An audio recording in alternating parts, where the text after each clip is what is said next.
नमस्कार दोस्तों, मैं गगन जांगेड़ व्याख्याता हिंदी आज फिर आपके सामने जो हमारे समास का चैप्टर चल रहा था उसी के तहत अविभाव समास लेकर के उपस्थित हुआ हूँ। आज हम बात करेंगे अविभाव समास पर कि अविभाव समास कहाँ होता है। इससे पहले हमने देखा कि समास के भेद कितने होते हैं, समास का अर्थ क्या होता है, समास की जो परिभाषा है वो क्या होती है, उन पर हम पिछली क्लास में चर्चा कर चुके हैं। तो अब हम बात करते हैं अविभाव समास पर। इस तरह यानी क्रमानुसार एक एक करके हम समास पढ़ते जाएंगे। तो अविभाव समास कहाँ होता है, इसमें जो ध्यान रखने योग्य बात है वो सबसे इम्पोर्टेंट बात ये है कि इसमें कौन सा पद प्रधान होता है। तो अविभाव समास में हमेशा प्रथम पद प्रधान होता है, प्रथम पद प्रधान होता है। अविभाव समास में प्रथम पद प्रधान होता है। दूसरी बात, इस समास में प्रथम पद जो है वो किसी उपसर्ग के रूप में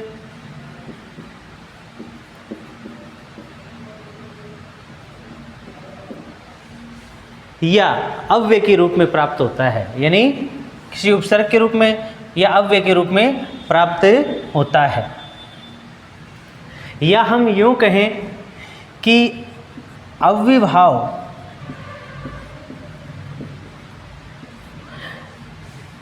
समास से बना संपूर्ण पद या समस्त पद या सामासिक पद भी बोल सकते हैं, वह भी एक प्रकार का अव्यय ही होता है। वह भी एक प्रकार का क्या होता है, अव्यय ही होता है। यानी प्रथम पद प्रधान होता है, प्रथम पद किसी उपसर्ग के रूप में या अव्यय के रूप में प्राप्त होता है। या हम ये कह सकते हैं कि इस समास से बना हुआ संपूर्ण पद ही एक प्रकार का अव्यय शब्द ही होता है। अगली बात जो है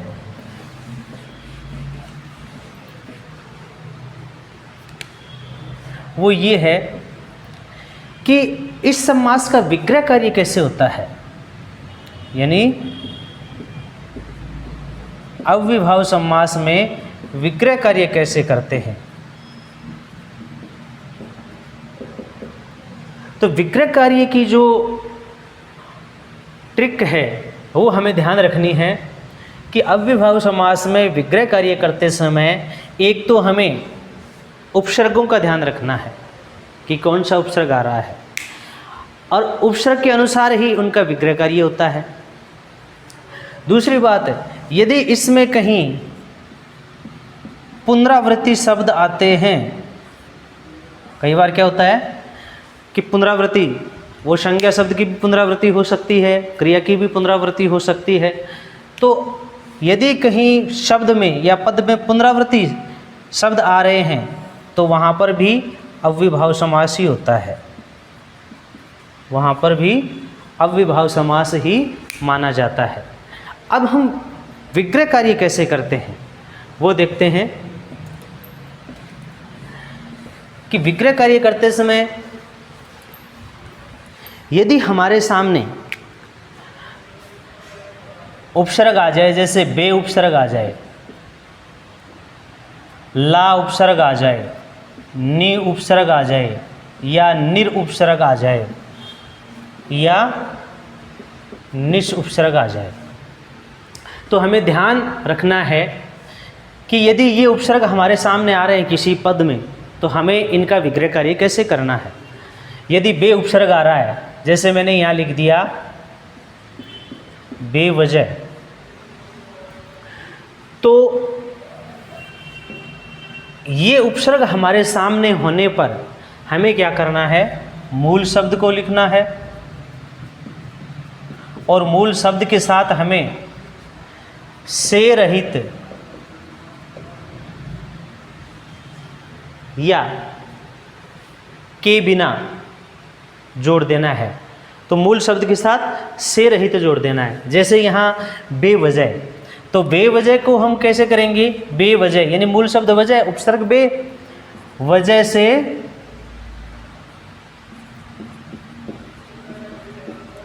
रहित, वजह से रहित, या वजह के बिना, या वजह के बिना भी कर सकते हैं। बेवजह यानी वजह के बिना, ये भी कर सकते हैं। यदि हमारे सामने जैसे ला उपसर्ग आ रहा है, तो जैसे यहाँ मैंने लिख दिया लावारिस, वारिस से रहित, वारिस से रहित, यानी ध्यान रखना है कि बे, ला, नी, निर्निश ये उपसर्ग आ रहे हैं तो हमें मूल शब्द के साथ से रहित जोड़ देना है। शब्द आ गया जैसे निडर, डर से रहित,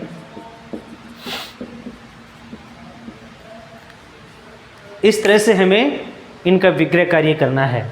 यहाँ जैसे शब्द आ गया निस उपसर्ग वाला, निष्पाप, पाप से रहित। यहाँ आ गया जैसे निर्भय, भय से रहित। तो इस तरह से कोई भी शब्द इन उपसर्गों से बना हुआ आता है तो वहाँ हमें मूल शब्द के साथ से रहित जोड़ देना है। बिल्कुल भी घबराने की बात नहीं है।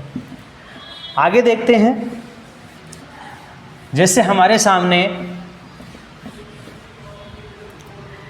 इनके अलावा यदि कोई और उपसर्ग आ जाए, जैसे बा उपसर्ग आ गया या स उपसर्ग आ गया,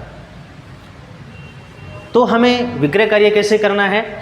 यदि बा या स उपसर्ग में से किसी पद में कोई उपसर्ग आ रहा है तो हमें मूल शब्द लिखना है और मूल शब्द के साथ हमें क्या जोड़ देना है, के सहित। क्या जोड़ देना है, के सहित। जैसे मैंने यहाँ लिखा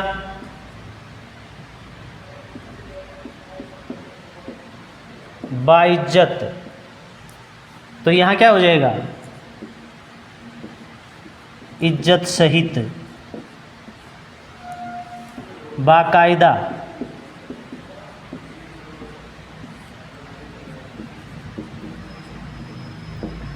कायदे सहित या कायदे के सहित।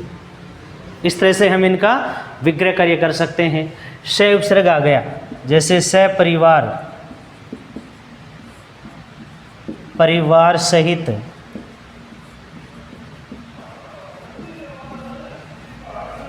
स शर्त,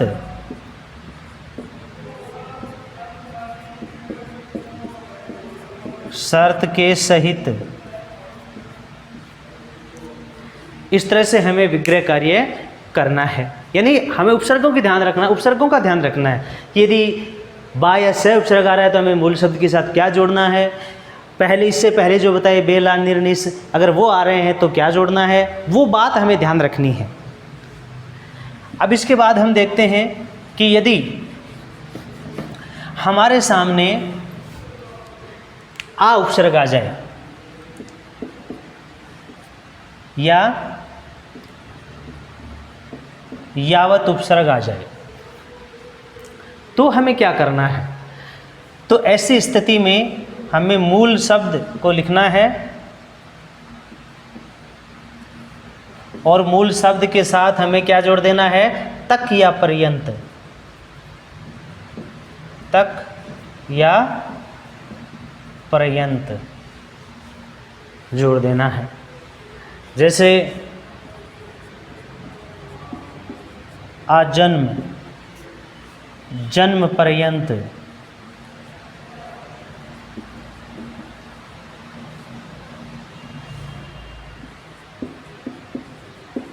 आमरण, मृत्यु पर्यंत।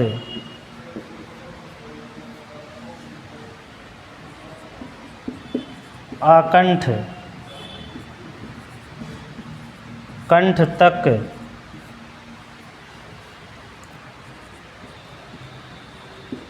आपाद मस्तक,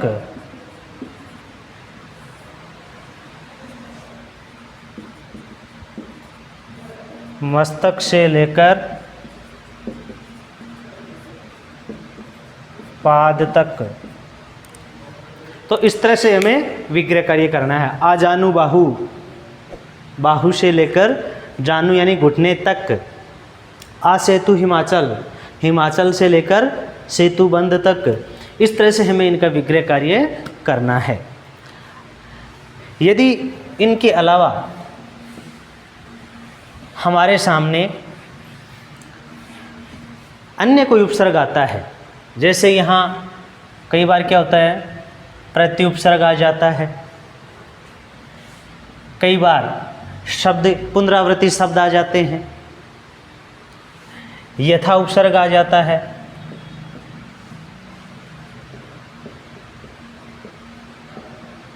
पुनरावृत्ति शब्द भी आ जाते हैं। तो उनका विग्रह कार्य कैसे करते हैं? यदि प्रति उपसर्ग हमारे सामने आ जाता है, यानी प्रति उपसर्ग आ जाता है हमारे सामने, तो हमें क्या करना है, या तो मूल शब्द को 2 बार लिख दो, मूल शब्द को क्या कर दो, 2 बार लिख दो, या मूल शब्द से पहले हर शब्द जोड़ दो, मूल शब्द से पहले हर जोड़ दो, या मूल शब्द को 2 बार लिख दो। यानी या तो मूल शब्द को क्या कर दो, 2 बार लिख दो, या मूल शब्द के साथ हर जोड़ दो, मूल शब्द के साथ हर जोड़ दो। जैसे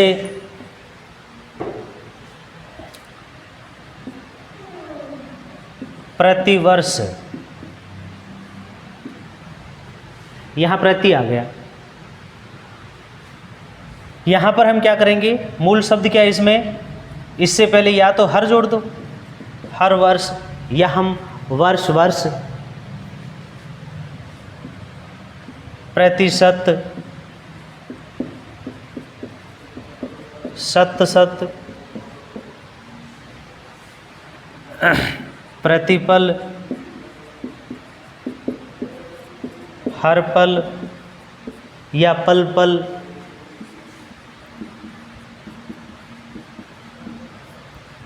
इस तरह से इनका विग्रह कार्य कर सकते हैं।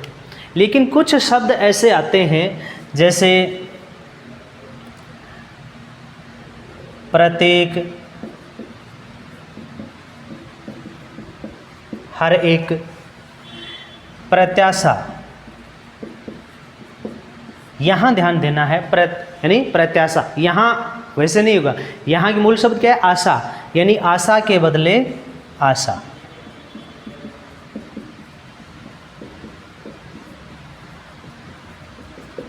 आशा के बदले की जाने वाली आशा। जैसे प्रत्युत्तर, उत्तर के बदले उत्तर,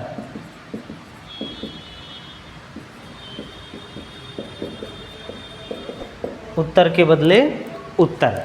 इनका विग्रह कार्य हमें इस तरह से करना है। अब बात करते हैं हम एक विशेष शब्द की। कई बार क्या है, हमारे सामने जैसे शब्द आ जाता है प्रतिकूल, तो यहाँ ध्यान देने वाली बात है कि ये एक अपवाद शब्द है और यहाँ पर बहुव्रीहि समास माना जाता है। अगर ऑप्शन में होता है तो पहले बहुव्रीहि माना जाएगा। प्रति है जो, कुल के, यानी कुल के प्रति है जो वह, प्रतिकूल होता है नियम विरुद्ध, कुल के प्रति है जो, तो वो क्या है, बहुव्रीहि हो जाता है फिर वहाँ पे।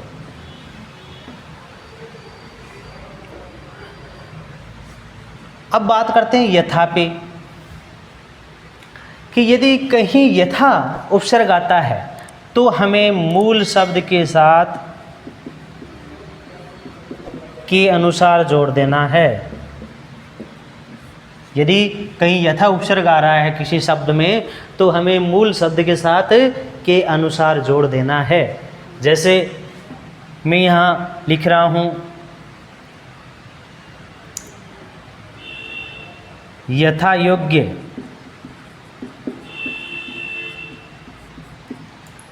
योग्यता के अनुसार।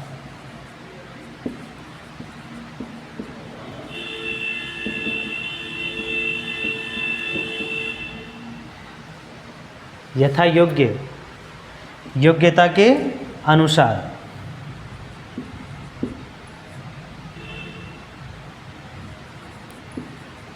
यथाक्रम, क्रम के अनुसार।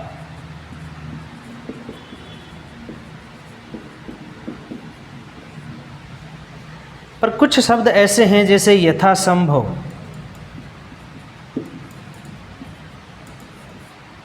यथासंभव, जैसा संभव हो,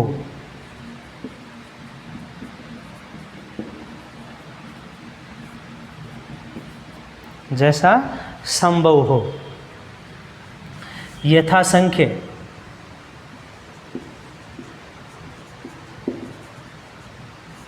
संख्या के अनुसार।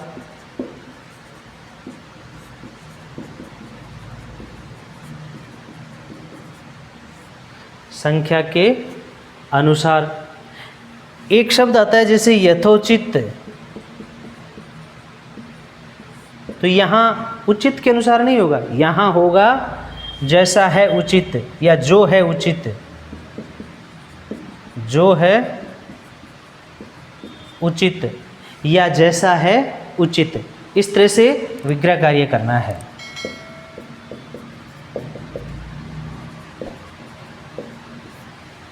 नहीं, बहुत ही आसान है, बहुत ही सरल है। अगर थोड़ा सा समझ लोगे तो बिल्कुल सरल है, समास में कहीं समस्या नहीं आएगी। अब जैसे अगला शब्द है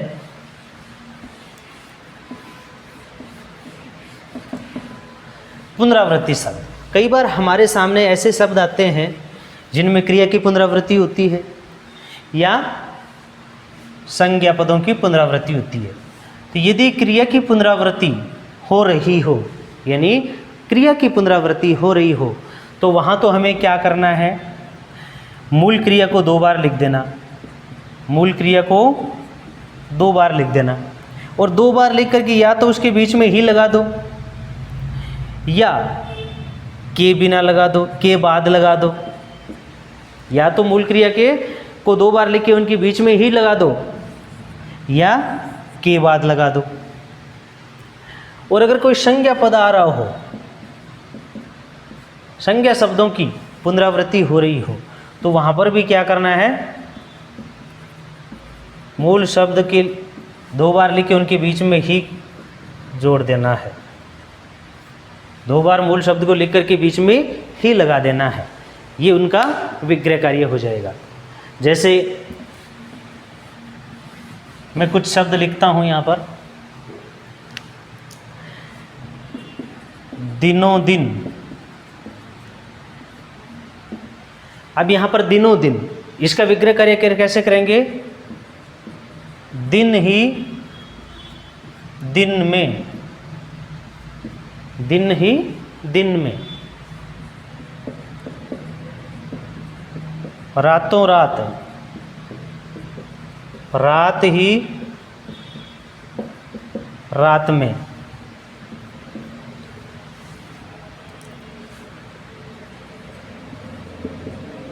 धड़ाधड़,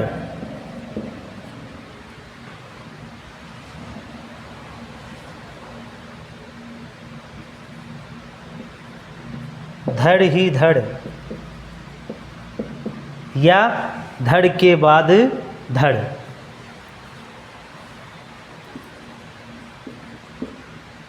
चला चली, या चलाचल, इसको चलाचल भी कर सकते हो।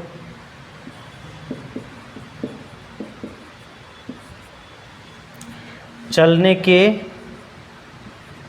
बाद चलना, चलने के बाद चलना, या चलना ही चलना। मारा मारी, मारना ही मारना, या मारने के बाद मारना।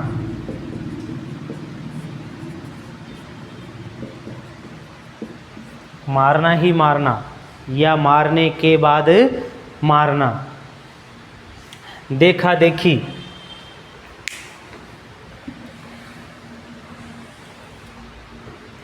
देखा देखी, देखना ही देखना।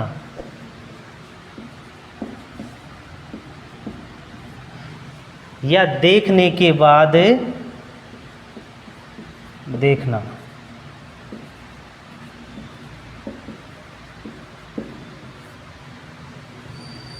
इस तरह से हमें अव्ययभाव समास में विग्रह कार्य करना है।